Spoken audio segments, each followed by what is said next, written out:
बेखायनो आं नोंथांमोनखौ खावलायो जाहाथे नोंथांमोनहा सासे लिडार हिसाबै दा नोंथांमोनहाबो गसंथानानै थानो बा रायजो सिफ बिथाङा जोंनि गेजेराव नुजाफैदों आङो बिथांखौ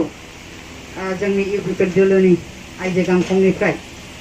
जाहाथे गांसे आर'नाइ পিছত ৰবিৰাম নাৰ্জাৰী BPF-ত গ'ল ইয়াৰ পিছত আমাৰ ৰংগৰা নাৰ্জাৰী ডাঙৰীয়া আহিল এটা টিম হৈ পেলাই আমাৰ সবে এটা ডাঙৰ এটা টিম হৈ পেলাই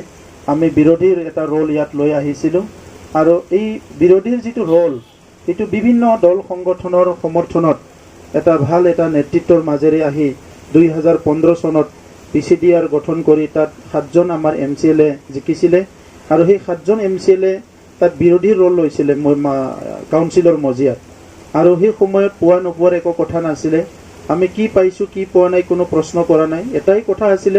যে কাউন্সিলৰ ভিতৰত থাকি যিবিলাক ভুল কথা হৈ আছে ভুল কাম হৈ আছে এটো আমাৰ PCDRৰ MCLA সকলে তাত মানে কুৱেশ্যন কৰিব লাগে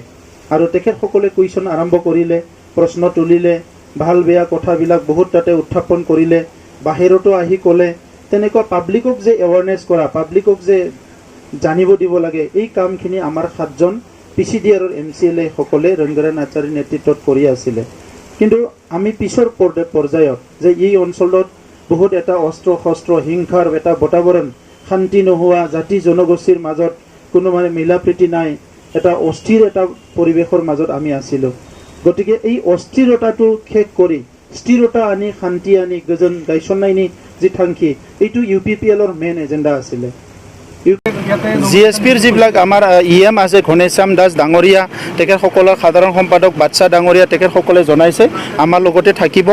আৰু সেই কেণ্ডিডেটজনক তেখেতসকলে সমৰ্থন নকৰে বাকি কথাখিনি তেখেতসকলে স্পষ্টীকৰণ দিব লাগিব ইয়াৰ ওপৰত আমাৰ ক'বলগীয়া নাই তেখেতসকলে থাকিলেও চলিব নাথাকিলেও চলিব তো গতিকে আজিৰ যিটো পৰিৱেশ এইটো BJP UPPL আৰু AGPৰ কাৰণে যিটো পৰিৱেশ সেইটো অনুকূল পৰিৱেশ